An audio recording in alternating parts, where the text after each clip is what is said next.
شروع اللہ کے نام سے جو بڑا مہربان نہایت رحم والا ہے۔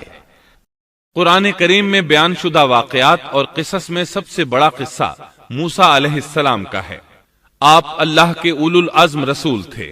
آپ کا قصہ قرآن کریم کی 73 سورتوں میں جا بجا پھیلا ہوا ہے۔ 73 سورتوں میں پھیلے ہوئے قصے کو یکجا کرنا آسان کام نہیں۔ ایسے واقعات کی جزیات کو قرآن و حدیث کی چھلنی میں سے گزارنا انتہائی ضروری ہے تاکہ ہر بات قرآن اور حدیث سے منطبق ہو جائے۔ تو آئیے سنتے ہیں قصہ سیدنا موسیٰ علیہ السلام کا۔ اللہ تعالی سورۃ القصص آیت 1 تا 3 میں فرماتے ہیں، تا سین میم، یہ روشن کتاب کی آیات ہیں۔ ہم آپ کے سامنے موسیٰ اور فرعون کا صحیح واقعہ بیان فرماتے ہیں ان لوگوں کے لیے جو ایمان رکھتے ہیں۔ ان آیات میں اہل ایمان کے لیے نصیحت اور یاد دہانی ہے، جبکہ انہی آیات میں فاسق، نافرمان اور کجراؤ لوگوں کے لیے ڈراوا اور وعید ہے۔ موسیٰ علیہ السلام اللہ تعالیٰ کے مخلص پیغمبر ہیں۔ انہیں اللہ سے ہم کلام ہونے کا شرف بھی حاصل ہے۔ اللہ تعالیٰ نے آپ کا ذکر خیر سورہ مریم آیت 51 میں ان الفاظ میں فرمایا ہے، اس قرآن میں موسیٰ کا ذکر بھی کیجئے جو چنا ہوا اور رسول اور نبی تھا۔ آپ کا نسب نامہ اس طرح ہے، موسیٰ بن عمران بن قاہس بن لاوا بن یعقوب بن اسحاق بن ابراہیم علیہ السلام۔ آپ کے اور یعقوب علیہ السلام کے درمیان زیادہ فاصلہ نہیں۔ موسیٰ علیہ السلام سانولے رنگ کے تھے، کافی تنو مند اور لہیم شہیم تھے، قوت اور ہمت والے تھے، حتیٰ کہ بعض نے لکھا ہے کہ ان میں 10 آدمیوں کی طاقت موجود تھی۔ آپ کی زبان میں لکنت تھی۔ سورہ زخرف آیت 52 میں اللہ تعالی نے فرعون کی زبانی یہ بات نقل کی ہے، کیا میں بہتر نہیں ہوں بنسبت اس کے جو بے توقیر ہے اور صاف بول بھی نہیں سکتا۔ آپ کبھی کبھی بات کرتے ہوئے اٹک جاتے تھے، لیکن یہ بات نبی ہونے میں مانے نہیں۔ سورۃ القصص آیت 34 میں ہے، اور میرا بھائی ہارون مجھ سے بہت زیادہ فصیح زبان والا ہے۔ آپ کی گفتگو میں روانی نہیں تھی۔ یہی وجہ ہے کہ آپ نے ہارون علیہ السلام کے ذریعے اللہ تعالی سے مدد مانگی۔ اس کی تفصیل یوں ہے، بنو اسرائیل یعنی سیدنا یعقوب علیہ السلام کی اولاد نے سیدنا یوسف علیہ السلام کے زمانے میں فلسطین سے مصر کی جانب نقل مکانی کی، جیسا کہ ہم نے قصہ یوسف کے آخر میں ذکر کیا ہے، اور سورہ یوسف آیت 99 میں ہے۔ یوسف نے اپنے ماں باپ کو اپنے پاس جگہ دی، اسی طرح سورہ یوسف آیت 100 میں ہے، اور اس نے اپنے تخت پر اپنے ماں باپ کو اونچا بٹھایا اور سب اس کے سامنے سجدے میں گر گئے۔ سیدنا یعقوب علیہ السلام، ان کی بیوی اور ان کے صاحبزادے سب کے سب ہجرت کر کے یوسف علیہ السلام کے پاس مصر پہنچ گئے۔ یوسف علیہ السلام مصر کے حاکم تھے، پھر سب وہیں رہائش پذیر ہو گئے۔ مورخین نے لکھا ہے جب وہ مصر میں داخل ہوئے تھے تو ان کی تعداد 80 تھی، پھر ان کی تعداد بڑھتی چلی گئی اور یہ زیادہ ہوتے چلے گئے، یہاں تک کہ جب موسیٰ علیہ السلام انہیں لے کر مصر سے باہر نکلے تو ان کی تعداد قریباً 6 لاکھ کے قریب تھی، اور یہ سب یوسف علیہ السلام کے عہد کے بعد ہوا۔ یوسف علیہ السلام کے زمانے میں مصر کا بادشاہ فرعون تھا۔ فرعون ایک لقب ہے جیسے قیصر، کسرا اور نجاشی لقب ہیں۔ ملک حبشہ کے ہر بادشاہ کو نجاشی کہتے ہیں۔ ملک روم اور قسطنطنیہ کے ہر فرما روا کو قیصر کہتے ہیں۔ ملک فارس کے ہر بادشاہ کو کسرا کہا جاتا تھا۔ اسی طرح جو بھی ملک مصر کا بادشاہ بنتا تھا فرعون کہلاتا تھا، اور یہ سب اس زمانے کی باتیں ہیں۔ یوسف علیہ السلام کے زمانے میں اس فرعون کا نام ایان بن وعید تھا۔ اس کے عہد میں یوسف علیہ السلام صاحب اختیار ہو گئے۔ یہ آپ کا بہت احترام کرتا تھا، اچھی طرح جانتا تھا کہ یوسف علیہ السلام اس کے دین پر نہیں ہیں، اس کے باوجود وہ آپ پر اعتبار کرتا تھا۔ آپ ہی اس کی سلطنت کے اہم امور انجام دیتے تھے۔ یوسف علیہ السلام نے اپنی خداداد حکمت عملی سے ملک کو قحط سالی سے بچایا، بھوک اور افلاس سے نجات دلائی۔ اس لحاظ سے یوسف علیہ السلام کے دور میں بنی اسرائیل نے شاہانہ زندگی بسر کی۔ ملک مصر میں انہیں اعلی مقام حاصل تھا۔ ایان کی وفات کے بعد قابوس بن مصعب بادشاہ بنا۔ یہ نہایت ظالم، جابر اور مشرک تھا۔ اس نے بنی اسرائیل پر مصیبتوں کے پہاڑ توڑے، لیکن ایسا یوسف علیہ السلام کی وفات کے بعد ہوا۔ پھر قابوس کی وفات کے بعد ایک اور فرعون مصر پر حکمران ہوا۔ یہ ولید بن مصعب تھا، یعنی قابوس کا بھائی تھا۔ اس ولید بن مصعب کی بیوی آسیہ بنت مزاحم تھی۔ ان کے متعلق نبی کریم صلی اللہ علیہ وسلم کا ارشاد گرامی ہے، مردوں میں تو بہت سے کامل ہوئے، لیکن عورتوں میں مریم بنت عمران اور فرعون کی بیوی آسیہ کے سوا اور کوئی کامل نہیں ہوا، اور بلا شبہ عائشہ رضی اللہ عنہا کی فضیلت تمام عورتوں پر ایسی ہے جیسے تمام کھانوں پر سرید کی فضیلت ہے۔ آسیہ ایک نیک، پاک باز اور مومنہ خاتون تھی۔ فرعون نے انہیں زبردستی غصب کر کے لانے کا ارادہ کیا، یعنی ان کے باپ سے چھین کر زبردستی اپنے پاس رکھنے کا ارادہ کیا۔ اس پر ان کے باپ نے کہا وہ ابھی کم عمر ہے۔ فرعون بولا نہیں، وہ کم عمر نہیں ہے، تو اس کا نکاح حق مہر کے عوض میرے ساتھ کر دے۔ اب آسیہ کا باپ ان کے پاس آیا اور فرعون کے ارادے سے انہیں باخبر کیا۔ انہوں نے کہا میں ایک کافر سے کس طرح شادی کر سکتی ہوں؟ اس پر فرعون نے پورے خاندان کو ہلاک کرنے کی دھمکی دی۔ آخرکار سیدہ آسیہ نے اپنے خاندان کو بچانے کے لیے اس سے نکاح کر لیا، لیکن اس سے حق مہر لینا پسند نہ کیا۔ اس طرح سیدہ آسیہ نے دل سے برا جانتے ہوئے فرعون کے ساتھ زندگی بسر کی۔ اس کے گھر پہنچ کر وہ اس جیسی کافرہ نہیں بنی، بلکہ پکی مومنہ رہی۔ بہرحال یہ تھا ان کی شادی کا واقعہ۔ یہ فرعون یعنی ولید بن مصعب بہت جابر اور ظالم شخص تھا۔ ظلم و جبر کی ان آخری حدوں کو پہنچ گیا تھا جن تک شاید انسانوں میں سے کوئی بھی نہ پہنچا ہوگا، یہاں تک کہ اس نے رب ہونے کا دعویٰ کر دیا۔ وہ اللہ تعالیٰ کا انکار کرتے ہوئے کہا کرتا تھا، فرعون کہنے لگا اے درباریوں، میں تو اپنے سوا کسی کو تمہارا معبود نہیں جانتا۔ کہنے لگا تم سب کا رب میں ہی ہوں۔ اس نے الوہیت اور ربوبیت دونوں میں اللہ تعالیٰ سے جھگڑا کیا۔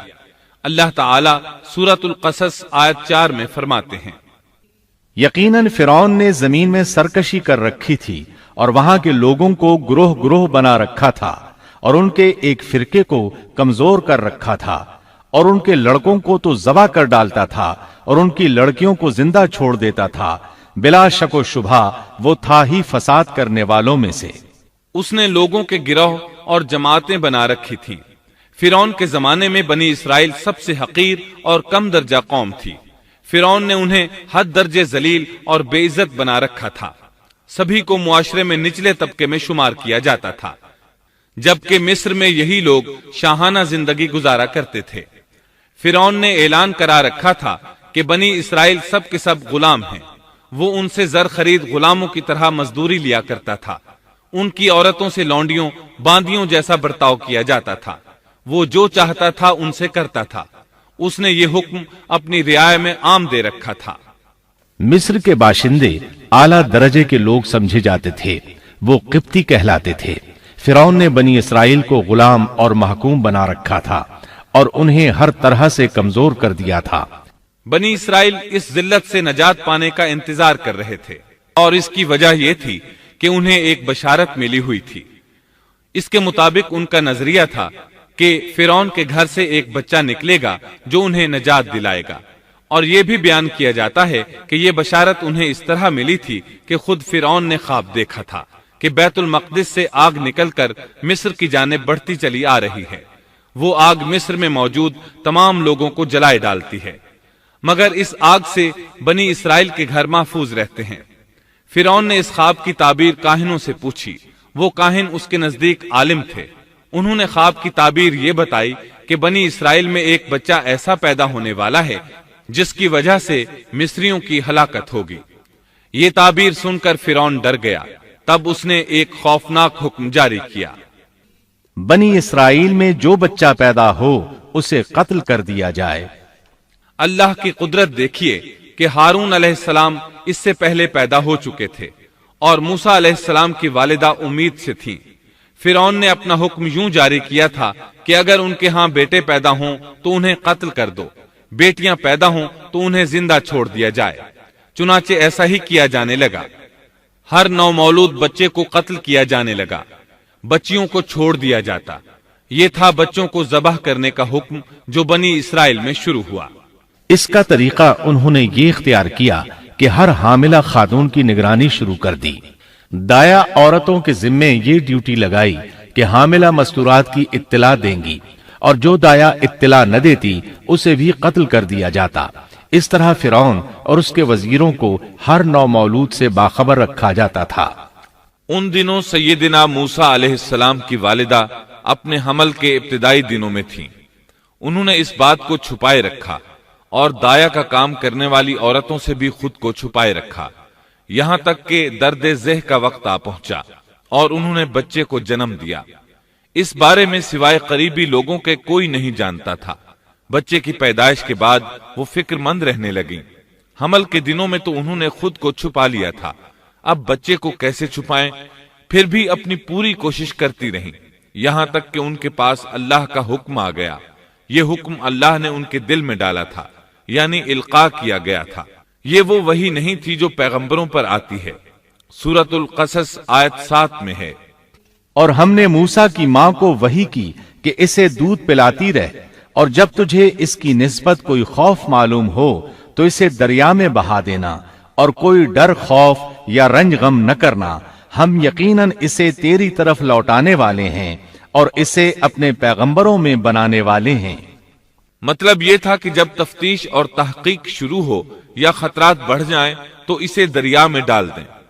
اس آیت مبارکہ میں بیک وقت دو خبریں، دو احکام، دو حکم امتناعی اور دو بشارتیں ہیں، یعنی ہم نے موسیٰ کی ماں کو وحی کی کہ اسے دودھ پلاتی رہے، یہ دو خبریں ہیں، اور جب تجھے خوف محسوس ہو تو اسے دریا میں بہا دے، یہ دو حکم ہیں۔ کوئی خوف نہ کھا اور کوئی غم نہ کر، یہ دو امتناعی حکم ہیں۔ ہم یقیناً اسے تیری طرف لوٹانے والے ہیں اور اسے اپنے پیغمبروں میں سے ایک پیغمبر بنانے والے ہیں، یہ دو بشارتیں ہیں۔ اور پھر واقعی تلاش شروع ہو گئی، بنی اسرائیل پر سختی کی گئی۔ موسیٰ علیہ السلام کی ماں نے اللہ کے حکم کے مطابق بچے کو صندوق میں رکھا اور دریا میں چھوڑ دیا۔ ساتھ ہی موسیٰ علیہ السلام کی بہن سے کہا، تو بھی اس کے پیچھے پیچھے چلتی جا۔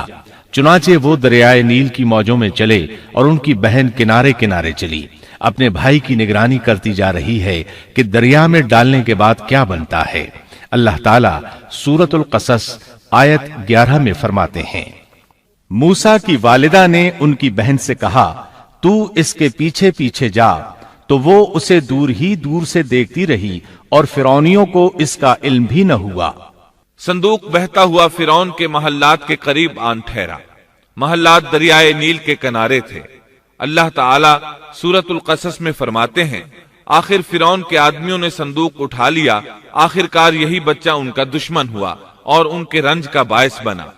اب وہ اس کی بھلائی چاہ رہے ہیں، لیکن وہی فرعونیوں کے لیے وبال جان بننے والا تھا۔ اللہ سورۃ القصص آیت 8 میں فرماتے ہیں، کچھ شک نہیں کہ فرعون اور حامان اور ان کے لشکر تھے ہی خطا کار۔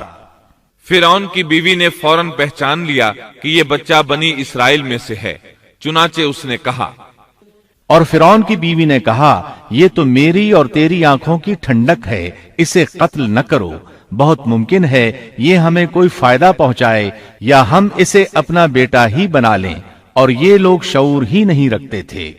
مطلب یہ کہ اس پورے معاملے میں اللہ تعالیٰ کی تدبیر سے انہیں آگاہی نہیں تھی۔ اس پر فرعون نے کہا، یہ صرف تیری آنکھوں کی ٹھنڈک ہے، میری نہیں۔ میں نہیں چاہتا بنی اسرائیل کا کوئی بچہ میری نگرانی میں پلے، لہٰذا یہ صرف تیری ہی آنکھوں کی ٹھنڈک ہے۔ ابن عباس رضی اللہ عنہما فرماتے ہیں، اگر فرعون یہ بات کہہ دیتا کہ یہ میری بھی آنکھوں کی ٹھنڈک ہے تو اللہ تعالیٰ اسے ہدایت دے دیتا، لیکن اس نے یوں کہا، یہ صرف تیری آنکھوں کی ٹھنڈک ہے، میری نہیں۔ اور پھر ہوا بھی یہی۔ موسیٰ علیہ السلام آسیہ کی آنکھوں کی ٹھنڈک بن گئے، فرعون کی آنکھوں کی ٹھنڈک نہ بنے۔ اللہ تعالیٰ سورۃ القصص آیت 10 میں فرماتے ہیں، اور موسیٰ کی والدہ کا دل بے قرار ہو گیا۔ یعنی اس کا دل موسیٰ علیہ السلام کی یاد کے علاوہ دنیا کی ہر چیز سے خالی ہو گیا۔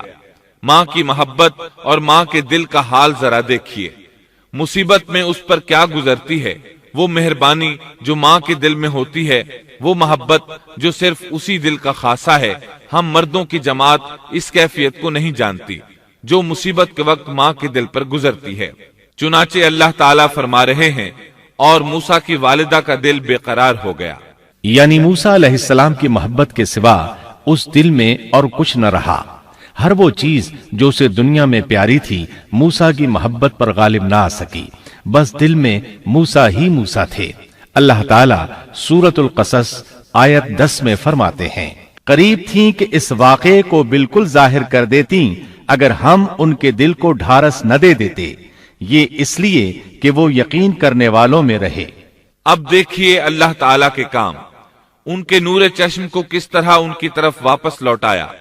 بچہ جب محل میں پہنچا تو اس نے دودھ کے لیے رونا شروع کر دیا۔ اس کے پاس دودھ پلانے والیاں لائی گئیں، لیکن بچے نے کسی عورت کا دودھ نہ پیا۔ آخر وہ بچے کو اٹھا کر باہر لائے۔ اللہ آیت 12 میں فرماتے ہیں، اور ان کے پہنچنے سے پہلے ہم نے موسیٰ پر دائیوں کا دودھ حرام کر دیا تھا۔ جو عورت بھی آپ کو دودھ پلانے کی کوشش کرتی ناکام ہو جاتی۔ اب ظاہر ہے یہ رکاوٹ تو اللہ تعالیٰ کی طرف سے تھی، کوئی دودھ پلانے میں کامیاب ہو بھی کیسے سکتی تھی۔ ادھر موسیٰ علیہ السلام کی بہن دور کھڑی یہ سب دیکھ رہی تھی۔ سورۃ القصص آیت 12 میں ہے، یہ کہنے لگیں، کیا میں تمہیں ایسا گھرانہ نہ بتاؤں جو اس بچے کی تمہارے لیے پرورش کرے اور ہوں بھی وہ اس بچے کے خیر خواہ۔ انہوں نے پوچھا، اے بچی تو کیسے جانتی ہے کہ وہ اس بچے کی خیر خواہی کریں گی؟ بچی نے جواب دیا، اس لیے کہ وہ ایک غریب گھرانہ ہے۔ جب انہیں معلوم ہوگا کہ یہ بچہ فرعون کے گھر سے آیا ہے تو انہیں انعام و اکرام ملنے کی امید رہے گی۔ اس گھر میں ایک نیک سیرت خاتون ہے، وہ اس بچے کو بخوشی دودھ پلانا قبول کرے گی۔ انہوں نے کہا، چلو ٹھیک ہے۔ چنانچہ آپ کی بہن انہیں گھر لے آئی۔ والدہ محترمہ نے بچے کو دودھ پلایا تو آپ نے فوراً دودھ پینا شروع کر دیا۔ سیدہ آسیہ نے ان کی طرف پیغام بھیجا کہ وہ محل میں آ جائے، اور جب تک بچہ دودھ پیتا رہے وہ اس کے پاس محل ہی میں رہے۔ لیکن موسیٰ علیہ السلام کی ماں نے انکار کر دیا۔ انہوں نے کہا، میرے اہل و عیال ہیں، میرے خاوند بھی ہیں، لہٰذا ان کے ہوتے ہوئے میں گھر نہیں چھوڑ سکتی۔ اب چونکہ بچے نے کسی اور کا دودھ پینا قبول نہیں کیا تھا، اس لیے وہ خود بچے کو لے کر آتے تھے۔ اس طرح موسیٰ علیہ السلام کی والدہ کا بے حد احترام ہونے لگا۔ فرعون کے ہر کارے تحفے تحائف ان کے گھر لانے لگے۔ اللہ تعالیٰ آیت 13 میں فرماتے ہیں، پس ہم نے اسے اس کی ماں کی طرف واپس پہنچایا تاکہ اس کی آنکھیں ٹھنڈی رہیں اور آزردہ خاطر نہ ہو، اور جان لے کہ اللہ کا وعدہ سچا ہے، لیکن اکثر لوگ نہیں جانتے۔ اس طرح موسیٰ علیہ السلام شاہی محل میں پلنے بڑھنے لگے، یہاں تک کہ 18 سال کے خوبرو نوجوان ہو گئے۔ اللہ تعالیٰ آیت 14 میں فرماتے ہیں، اور جب موسیٰ اپنی جوانی کو پہنچ گئے اور پورے توانا ہو گئے تو ہم نے انہیں علم و حکمت عطا فرمایا۔ نیکی کرنے والوں کو ہم اسی طرح بدلہ دیا کرتے ہیں۔ وقت گزرتا رہا۔ ایک روز آپ ایسے وقت میں راستے سے گزر رہے تھے جس وقت عموماً لوگ گھروں سے نہیں نکلا کرتے تھے۔ کہا جاتا ہے وہ دوپہر کا وقت تھا۔ آپ شہر میں داخل ہوئے، لوگ غفلت میں تھے، بس اکا دکا لوگ باہر تھے۔ آپ نے 2 آدمیوں کو لڑتے جھگڑتے دیکھا۔ ان میں سے ایک بنی اسرائیل کا تھا، دوسرا فرعون کی قوم سے تھا، یعنی مصری تھا۔ آپ کی قوم والے نے اپنے دشمن کے خلاف آپ سے مدد مانگی۔ آپ کی حمیت نے جوش مارا۔ آپ نے دیکھا مصری اس کمزور اسرائیلی کو پکڑے ہوئے تھا۔ بس موسیٰ علیہ السلام نے آگے بڑھ کر مصری کی ٹھوڑی پر مکہ دے مارا۔ آپ کا مقصد تو بس اسرائیلی کی مدد کرنے کا تھا، لیکن موسیٰ علیہ السلام میں بہت قوت تھی، اس لیے ایک ہی مکہ لگنے سے مصری کا کام تمام ہو گیا۔ سورۃ القصص آیت 15 میں ہے، پس موسیٰ نے اس کے مکہ مارا جس سے وہ مر گیا۔ موسیٰ علیہ السلام کو بہت تعجب ہوا کہ یہ کیا ہو گیا۔ ان کا قتل کرنے کا تو کوئی ارادہ نہیں تھا۔ موسیٰ علیہ السلام نے فوراً کہا، یہ تو شیطانی کام ہے۔ آپ یہ کہنا چاہتے تھے میرا ارادہ تو اسے قتل کرنے کا نہیں تھا، یہ فعل تو شیطان نے کیا ہے۔ شیطان ہی نے مجھے بے قابو کر دیا تھا، مجھے اپنی طاقت پر اختیار نہ رہا، مجھ سے اس انسان کے قتل والا برا کام سرزد کرا دیا۔ آیت 15 میں اللہ تعالیٰ فرماتے ہیں، یقیناً شیطان دشمن اور کھلے طور پر بہکانے والا ہے۔ اس سے معلوم ہوا کہ موسیٰ علیہ السلام جانتے تھے شیطان دشمن ہے، وہ گمراہ کرتا ہے، اور یہ بھی معلوم ہوا کہ آپ موحد تھے، توحید پرست تھے اور مشرکین میں سے نہ تھے۔ یہی تو باتیں ہیں جو اللہ تعالیٰ نے بیان فرمائی ہیں، مثلاً آیت 14 میں ہے، اور نیکی کرنے والوں کو ہم اسی طرح بدلہ دیا کرتے ہیں۔ آپ ایمان پر تھے، کفر پر نہیں تھے۔ آپ نے اللہ تعالیٰ سے اس بلا ارادہ ہو جانے والے گناہ کی معافی مانگی، اللہ تعالیٰ کے حضور توبہ کی، جیسا کہ آیت 16 میں آتا ہے۔ پھر کہنے لگا کہ اے پروردگار، میں نے خود اپنے اوپر ظلم کیا، تو مجھے معاف فرما دے۔ اللہ نے اسے بخش دیا، وہ بخشنے والا اور بہت مہربانی کرنے والا ہے۔ یہ گناہ بلا ارادہ ہوا تھا، خطا تھی۔ پھر آپ نے ان الفاظ میں اللہ سے وعدہ کیا، کہنے لگا اے میرے رب، جیسے تو نے مجھ پر یہ کرم کیا، میں بھی اب ہرگز کسی گناہگار کا مددگار نہیں بنوں گا۔ آپ کا مطلب یہ تھا کہ باری تعالیٰ آپ نے مجھے معافی دے کر مجھ پر کرم کیا، گویا آپ کو سمجھ آ گئی تھی کہ اللہ تعالیٰ نے ان کی توبہ قبول کر لی ہے، ان پر رحم فرما دیا ہے۔ چنانچہ اب وعدہ کر رہے ہیں کہ کسی گناہگار کی کبھی مدد نہیں کریں گے، بلکہ ان کے خلاف رہیں گے۔ تاہم انہیں اس بات کا خدشہ لاحق ہو گیا تھا کہ کہیں انہیں اس مصری کے قتل کے بدلے میں قتل نہ کر دیا جائے، جیسا کہ آیت 18 میں آتا ہے۔ صبح ہی صبح ڈرتے اندیشے کی حالت میں خبریں لینے کے لیے شہر میں گئے۔ اچانک دیکھا کہ وہی شخص جس نے کل ان سے مدد طلب کی تھی ان سے فریاد کر رہا ہے۔ موسیٰ نے اس سے کہا کہ اس میں شک نہیں، تو سری گمراہ ہے۔ مطلب یہ کہ جب وہ شہر پہنچے تو انہوں نے کل جیسا ہی منظر دیکھا، وہی اسرائیلی ایک دوسرے مصری سے لڑ رہا تھا۔ انہیں دیکھ کر اس نے پھر ان سے مدد مانگی۔ تب آپ نے فرمایا، تو جھگڑالو آدمی ہے۔ تاہم آپ آگے بڑھے تاکہ مصری کے مقابلے میں اس کی مدد کریں۔ تب وہ کہنے لگا کہ موسیٰ، کیا جس طرح تو نے کل ایک شخص کو قتل کیا ہے مجھے بھی مار ڈالنا چاہتا ہے؟ اس کی اس بات سے موسیٰ علیہ السلام سمجھ گئے کہ کل والی خبر شہر میں پھیل چکی ہے۔ اب انہوں نے خود کو چھپانا چاہا۔ اس وقت آپ کے پاس آل فرعون میں سے ایک مومن آدمی بھاگتا ہوا آیا۔ وہ موسیٰ علیہ السلام سے بہت محبت کرتا تھا۔ اس کا ذکر آیت 20 میں آیا ہے۔ شہر کے پرلے کنارے سے ایک شخص دوڑتا ہوا آیا اور کہنے لگا، موسیٰ، یہاں کے سردار تیرے قتل کا مشورہ کر رہے ہیں، پس تو فوراً چلا جا، مجھے اپنا خیر خواہ مان۔ اس سے پہلے کہ وہ تجھے گرفتار کر لیں، جلدی کر، یہاں سے نکل جا۔ آپ خوف زدہ ہو گئے، کیونکہ فرعون تو پہلے ہی آپ سے محبت نہیں کرتا تھا۔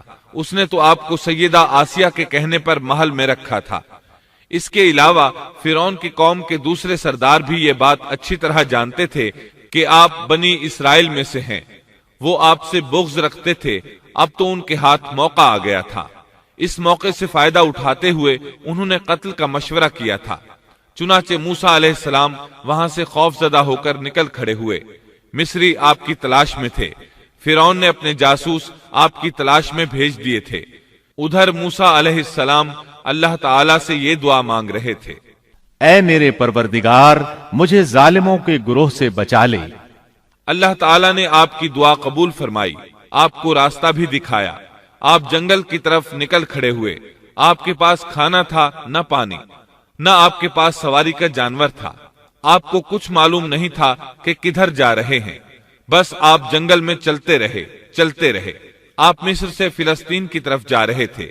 راستے میں آپ کے جوتے بھی ٹوٹ گئے۔ اب ننگے پاؤں سفر شروع ہوا۔ بھوک لگتی تو درختوں کے پتے کھا لیتے۔ اس طرح آپ مدین پہنچ گئے۔ آپ سن چکے ہیں، مدین اللہ کے نبی شعیب علیہ السلام کی بستی تھی۔ اس وقت شعیب علیہ السلام کافی بوڑھے ہو چکے تھے، اور یہ واقعات شعیب علیہ السلام کی قوم کی تباہی کے بعد کے ہیں۔ آپ مدین کے پانی پر پہنچ گئے۔ بستی کے باہر ان لوگوں کی پانی کی جگہ تھی۔ وہیں وہ لوگ اپنے جانوروں کو پانی پلاتے تھے، اپنے لیے بھی وہیں سے پانی لیتے تھے۔ موسیٰ علیہ السلام نے دیکھا کہ لوگ آ جا رہے ہیں، کسی کے پاس بکری ہے، کسی کے پاس اونٹ ہے۔ انہوں نے حوض بنا رکھے ہیں، وہ کنویں سے پانی نکال کر ان حوضوں میں ڈالتے ہیں۔ مال مویشی کے لیے الگ حوض ہیں اور انسانوں کے لیے الگ حوض ہیں۔ آپ نے وہاں دو ایسی عورتوں کو دیکھا جن کے پاس بکریاں تھیں، وہ اپنی بکریوں کو پانی سے دور ایک طرف لیے کھڑی تھیں، ان کو پانی کی طرف جانے سے روکے ہوئے تھیں۔ آیت 23 میں ہے۔ مدین کے پانی پر جب آپ پہنچے تو دیکھا کہ لوگوں کی ایک جماعت وہاں پانی پلا رہی ہے اور دو عورتیں الگ کھڑی اپنے جانوروں کو روکتی ہوئی دیکھیں۔ موسیٰ علیہ السلام کو یہ دیکھ کر حیرت ہوئی کہ سب لوگ تو اپنے جانوروں کو پانی پلا رہے ہیں اور یہ دونوں پیچھے کھڑی ہیں، یہ کیا معاملہ ہے؟ پوچھا کہ تمہارا کیا حال ہے؟ یعنی تم اپنی بکریوں کو پانی کیوں نہیں پلا رہی؟ آیت 23 میں آتا ہے، وہ بولیں کہ جب تک یہ چرواہے واپس نہ لوٹ جائیں ہم پانی نہیں پلاتی، اور ہمارے والد بہت بڑی عمر کے بوڑھے ہیں۔ مطلب یہ کہ اتنی بھیڑ میں ہم کیسے داخل ہوں؟ یہ سن کر موسیٰ علیہ السلام آگے بڑھے، طاقت سے ان لوگوں کو پیچھے ہٹایا اور پانی نکال کر ان کی بکریوں کو پلایا، پھر ایک درخت کے سائے تلے جا بیٹھے اور یوں دعا کرنے لگے، اے پروردگار، تو جو کچھ بھلائی میری طرف اتارے میں اس کا محتاج ہوں۔ سیدنا عبداللہ بن عباس رضی اللہ عنہما بیان کرتے ہیں کہ سیدنا موسیٰ علیہ السلام ننگے پاؤں مدین پہنچے تھے، ان کے پیروں کی جلد اتر گئی تھی، پیٹ بھوک کی شدت کی وجہ سے کمر سے لگ رہا تھا، درختوں کے پتے کھاتے رہے تھے اس لیے ان کے منہ سے پتوں کی بو آتی تھی، لہٰذا اس وقت وہ سخت حاجت مند تھے، بھوک شدید تھی، اذیت بھی بہت پہنچی تھی، لیکن وہ کسی سے بھی سوال کرنے کے لیے تیار نہیں تھے۔ ان دونوں عورتوں میں سے ایک نے ان کی دعا کے الفاظ سن لیے، دونوں اپنے والد شعیب علیہ السلام کے پاس آئیں، انہیں موسیٰ علیہ السلام کے بارے میں بتایا، یہ بھی بتایا کہ وہ شخص محتاج ہے لیکن بہت خوددار ہے، جیسا کہ آیت 25 میں ہے۔ اتنے میں ان دونوں عورتوں میں سے ایک ان کی طرف شرم و حیا سے چلتی ہوئی آئی اور کہنے لگی، میرے باپ آپ کو بلا رہے ہیں، آپ نے ہمارے جانوروں کو جو پانی پلایا ہے اس کی اجرت دینا چاہتے ہیں۔ موسیٰ علیہ السلام خوددار ہونے کے باوجود اس وقت شدید حاجت مند تھے، چنانچہ موقع کی مناسبت سے ساتھ چل پڑے۔ وہ عورت مارے حیا کے چھپ رہی تھی، یہ بات محسوس کر کے موسیٰ علیہ السلام اس سے آگے چلنے لگے، کوئی موڑ نہ ہوتا تو لڑکی اس سمت میں کنکر پھینک دیتی، موسیٰ علیہ السلام اس سمت میں مڑ جاتے، اس طرح وہ گھر تک پہنچے۔ موسیٰ علیہ السلام کی ملاقات شعیب علیہ السلام سے ہوئی، انہوں نے اپنے بارے میں بتایا، جو واقعات ان کے ساتھ پیش آئے تھے وہ بتائے۔ شعیب علیہ السلام نے ان سے فرمایا، کہنے لگے، اب نہ ڈر، تو نے ظالم قوم سے نجات پالی۔ ان دونوں میں سے ایک نے کہا کہ ابا جان، آپ انہیں مزدوری پر رکھ لیجئے، کیونکہ جنہیں آپ اجرت پر رکھیں ان میں سے سب سے بہتر وہ ہے جو مضبوط اور ایماندار ہو۔ پھر شعیب علیہ السلام نے ان سے اپنی ایک بیٹی کا نکاح کرنا چاہا، جبکہ موسیٰ علیہ السلام کے پاس تو کوئی چیز نہیں تھی، لہٰذا سوال یہ پیدا ہوا کہ حق مہر کیا طے کیا جائے۔ اس نے کہا، میں اپنی ان دونوں لڑکیوں میں سے ایک کو آپ کے نکاح میں دینا چاہتا ہوں، اس پر کہ آپ 8 سال تک میرا کام کاج کریں۔ ہاں، اگر آپ 10 سال پورے کریں تو یہ آپ کی طرف سے بطور احسان کے ہے۔ یعنی 8 سال تک آپ ضرور بکریاں چرائیں گے، اس کے بعد کے 2 سال کا آپ کو اختیار ہے، اگر آپ خوشی سے 2 سال تک اور بھی میرا کام کریں تو اچھا ہے، ورنہ آپ پر لازم نہیں ہے، جیسا کہ آیت 27 میں ہے۔ میں ہرگز یہ نہیں چاہتا کہ آپ کو کسی مشقت میں ڈالوں، اللہ کو منظور ہے تو آگے چل کر آپ مجھے بھلا آدمی پائیں گے۔ شعیب علیہ السلام کی بات کا موسیٰ علیہ السلام نے جو جواب دیا وہ آیت 28 میں ہے۔ موسیٰ نے کہا، خیر تو یہ بات میرے اور آپ کے درمیان پختہ ہو گئی، میں ان دونوں مدتوں میں سے جسے پورا کروں مجھ پر کوئی زیادتی نہ ہو، ہم یہ جو کچھ کہہ رہے ہیں اس پر اللہ کارساز ہے۔ مطلب یہ کہ سیدنا موسیٰ علیہ السلام کہہ رہے ہیں کہ اب یہ اختیار میرا ہے کہ میں 8 سال پورے کروں یا 10 سال، مجھ پر کوئی زیادتی نہیں ہوگی۔ ابن عباس رضی اللہ عنہما سے پوچھا گیا، موسیٰ علیہ السلام نے کون سی مدت پوری کی تھی؟ آپ نے فرمایا، انہوں نے 10 سال پورے کیے تھے۔ موسیٰ علیہ السلام نے ادھر 10 سال پورے کیے، یعنی اپنا عہد پورا کیا۔ اب انہیں خیال آیا کہ کافی وقت گزر چکا ہے اور حالات بھی بدل چکے ہیں، لہٰذا اب میں واپس مصر جا سکتا ہوں۔ اپنی والدہ، اپنے بھائی اور بہن سے ملنا چاہیے۔ جب موسیٰ نے مدت پوری کر لی اور اپنے گھر والوں کو لے کر چلے، مطلب یہ کہ 10 سال پورے کر لیے، اب اپنی بیوی کو لے کر مصر کی طرف روانہ ہوئے۔ لیکن آپ مصر کا راستہ تو جانتے ہی نہ تھے، کسی سے پوچھنا چاہتے تھے۔ رات سرد تھی، سردی پورے زوروں پر تھی، ان کے پاس آگ جلانے کے لیے کچھ نہ تھا، انہیں آگ کی تلاش تھی۔ اللہ تعالیٰ سورہ طٰہٰ آیت 9 تا 10 میں فرماتے ہیں، تجھے موسیٰ کا قصہ بھی معلوم ہے جبکہ اس نے آگ دیکھی۔ موسیٰ علیہ السلام کو دور، بہت دور پہاڑ کی چوٹی پر آگ نظر آئی اور انہیں آگ کی شدید ضرورت تھی تاکہ آگ تاپ سکیں اور اس کے ذریعے راستہ دیکھ سکیں، اور رات انتہائی سرد اور تاریک تھی، اور یہ سب تقدیر الہی ہے۔ وہی ذات ہے جس نے رات کو تاریک اور سرد بنایا تھا، اسی نے آگ کی شدید حاجت پیدا کی تھی تاکہ آپ کو نبوت سے سرفراز کیا جا سکے۔ انہوں نے آگ دیکھی تو اپنے گھر والوں سے کہا، مجھے آگ دکھائی دی ہے، بہت ممکن ہے کہ میں اس کا کوئی انگارہ تمہارے پاس لاؤں یا آگ کے پاس سے راستے کی اطلاع پاؤں۔ جب موسیٰ علیہ السلام آگ کے قریب پہنچ گئے تو وہاں ایک عجیب ہی نظارہ تھا۔ قرآن کریم نے اور بھی کئی منظر بیان فرمائے ہیں، لیکن یہ منظر ان سب سے انوکھا منظر تھا۔ یہ آگ نہیں تھی، بلکہ ایک بہت بڑے کانٹے دار درخت کے اندر سے نور نکل رہا تھا، یا یوں کہہ لیں کہ درخت سے آگ کے شعلے نکل رہے تھے۔ موسیٰ علیہ السلام بہت حیران ہوئے، ذرا اور قریب ہوئے تو درخت اور زیادہ منور نظر آیا، پھر انتہائی قریب چلے آئے، تب اس درخت میں سے آواز سنائی دی۔ یہ آواز اللہ سبحانہ و تعالی اور ایک انسان کے درمیان براہ راست خطاب تھا۔ اس جیسے خطاب کی مثال اور کہیں نہیں ملتی۔ سورہ طٰہٰ آیت 11 اور 12 میں ہے، جب وہ وہاں پہنچے تو آواز دی گئی، اے موسیٰ، یقیناً میں ہی تیرا پروردگار ہوں، تو اپنے جوتے اتار دے، اس لیے کہ تو پاک میدان طوا میں ہے۔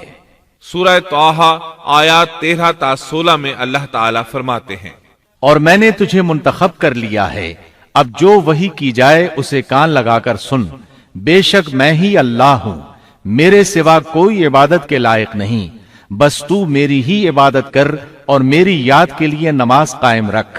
قیامت یقیناً آنے والی ہے جس کو میں پوشیدہ رکھنا چاہتا ہوں تاکہ ہر شخص کو وہ بدلہ دیا جائے جو اس نے کوشش کی ہو، پس اب اس کے یقین سے تجھے کوئی ایسا شخص روک نہ دے جو اس پر ایمان نہ رکھتا ہو اور اپنی خواہش کے پیچھے پڑا ہو، ورنہ تو ہلاک ہو جائے گا۔ قرآن کریم میں یہ مضمون دیگر مقامات پر بھی بیان ہوا ہے۔ سورۃ القصص آیت 30 میں ہے، پس جب وہاں پہنچے تو اس بابرکت زمین کے میدان کے دائیں کنارے کے درخت میں سے آواز دیے گئے کہ اے موسیٰ، یقیناً میں ہی اللہ ہوں، سارے جہانوں کا پروردگار۔ اللہ تعالیٰ نے براہ راست ان سے کلام فرمایا، ان سے خطاب کیا اور اپنی عظمت کو ان کے سامنے ظاہر کیا۔ پھر پوچھا، اے موسیٰ، تیرے اس دائیں ہاتھ میں کیا ہے؟ اللہ تعالیٰ تو جانتے تھے، لیکن اپنی قدرت دکھانے کے لیے پوچھا۔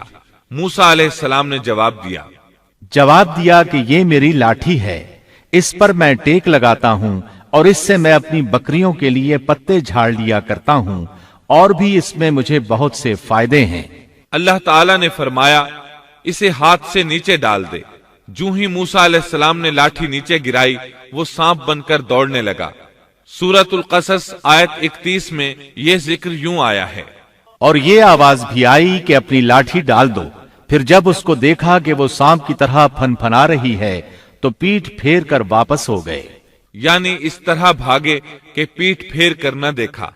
ایسے میں اللہ تعالیٰ نے آواز دی، اے موسیٰ، آگے آ، ڈر مت، یقیناً تو ہر طرح امن والا ہے۔ اسی طرح سورہ طٰہٰ آیت 21 میں فرمایا بے خوف ہو کر اسے پکڑ لے، ہم اسے اسی پہلی سی صورت میں دوبارہ لا دیں گے، یعنی اسے دوبارہ لاٹھی بنا دیں گے۔ موسیٰ علیہ السلام واپس پلٹے، اس کو دم سے پکڑا تو وہ پھر لاٹھی بن گئی۔ اب اللہ تعالیٰ نے فرمایا، اور اپنا ہاتھ اپنی بغل میں ڈال لے۔